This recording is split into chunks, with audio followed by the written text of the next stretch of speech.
The S2 sphere is in three-dimensional space and has dimension 2. In the same way, we can study the sphere in four-dimensional space.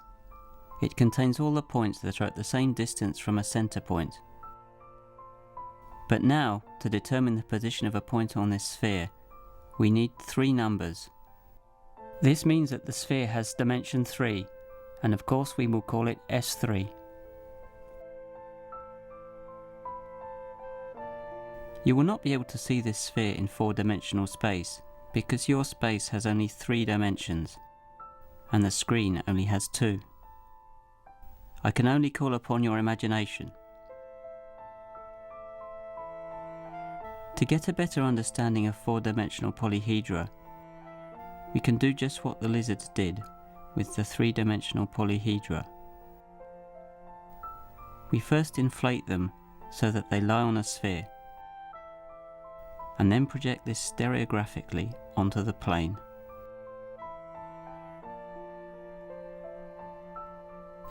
This time we'll inflate the polyhedron until its faces lie on a hypersphere in 4 space and project stereographically back into our own 3 space.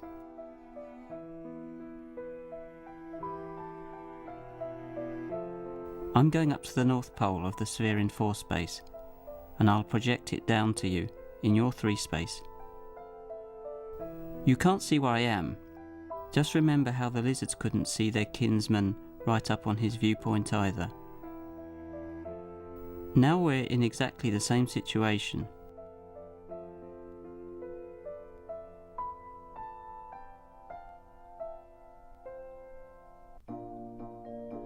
Here's the simplex. You can see its 5 vertices and its 10 edges.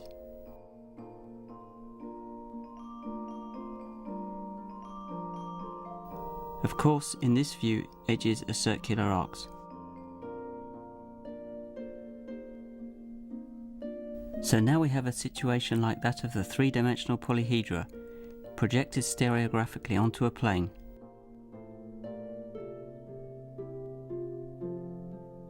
Here's the hypercube. It's easy to recognize it from its 32 edges and its 16 vertices. Seeing things this way is so much easier than with the shadow method or the three-dimensional cross-sections. Here's the 24 cell, with 24 vertices and 96 edges.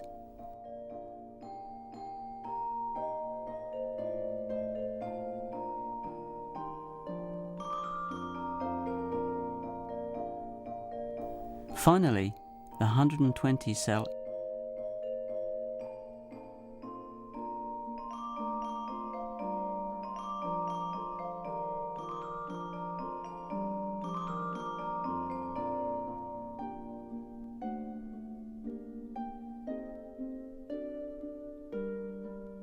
and the 600 cell.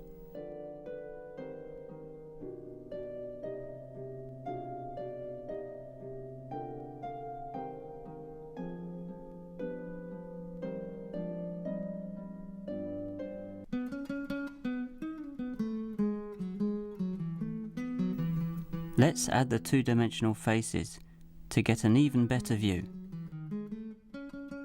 The simplex, with its 10 triangular faces. Of course, these two-dimensional faces are pieces of spheres, just as before when we saw that the edges were circular arcs. The simplex is spinning in 4 space, before being projected stereographically. Remember when the Earth was spinning like a ball, and we saw the motion of the continents?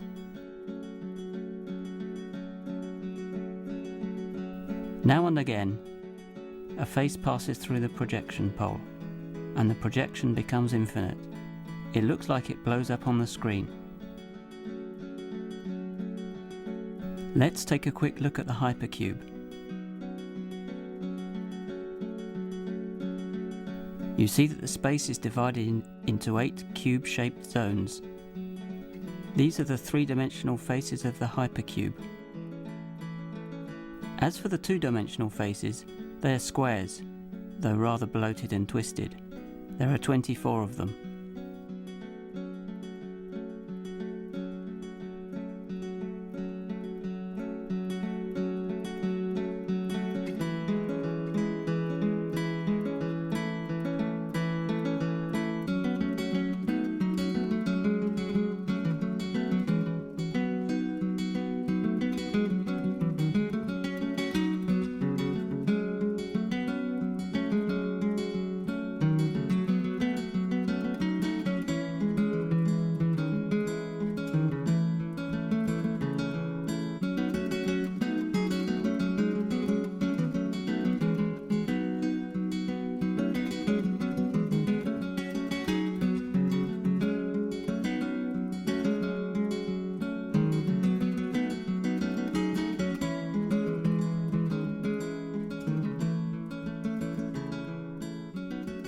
are my favourite, the 24 cell. Look at that. The 24 cell is really wonderful. 24 vertices, 96 edges, 96 triangles, and 24 octahedra. 8 edges start at each vertex.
Here's the 120 cell. Let's try to understand its geometry better.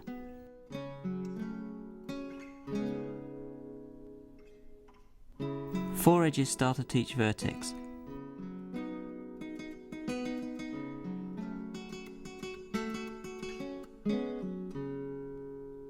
The two-dimensional faces are pentagons.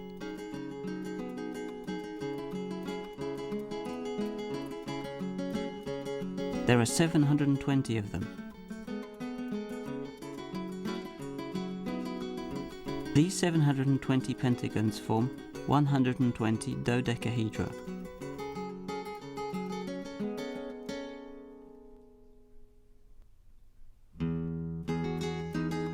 Look at all those dodecahedra fitting nicely together.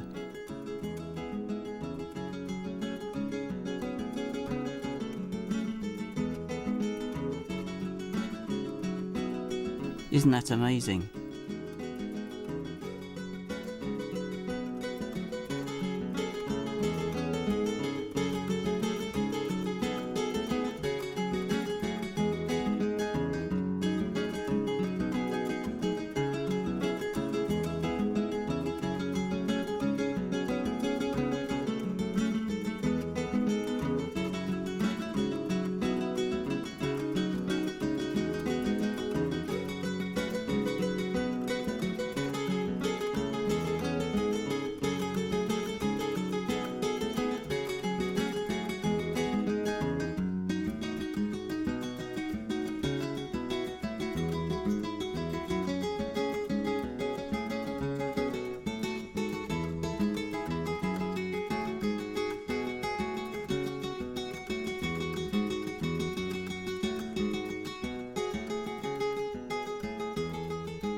Let's finish with the 600 cell, with its 600 three-dimensional tetrahedral faces, its 1200 triangular faces, its 720 edges, and its 120 vertices.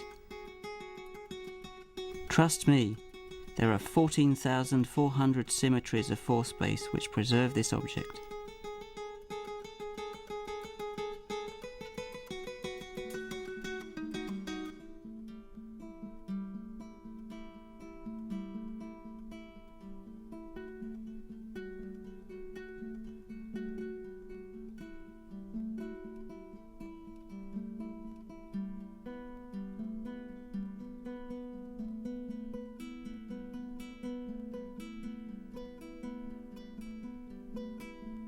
Well, there you are, we're done with our first voyage into the fourth dimension.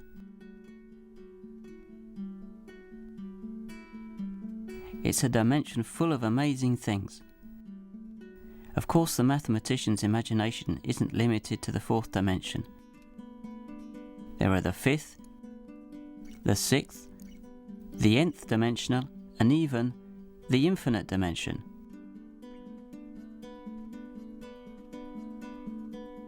Each dimension has its own character, but it has to be said that the fourth is the prettiest. Why? Maybe because after all, it has a sort of physical reality. Einstein's relativity theory, dating from the early 20th century, postulates that space and time are somehow bound together into a four-dimensional space-time.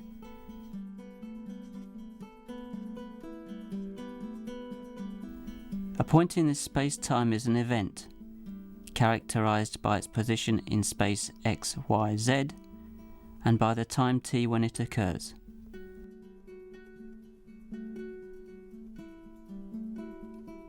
Dealing with relativistic physics therefore requires an understanding of four-dimensional geometry.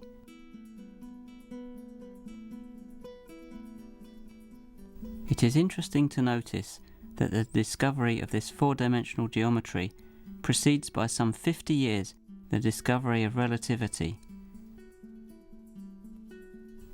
It's one of the many interactions between mathematics and physics that the history of science delights in.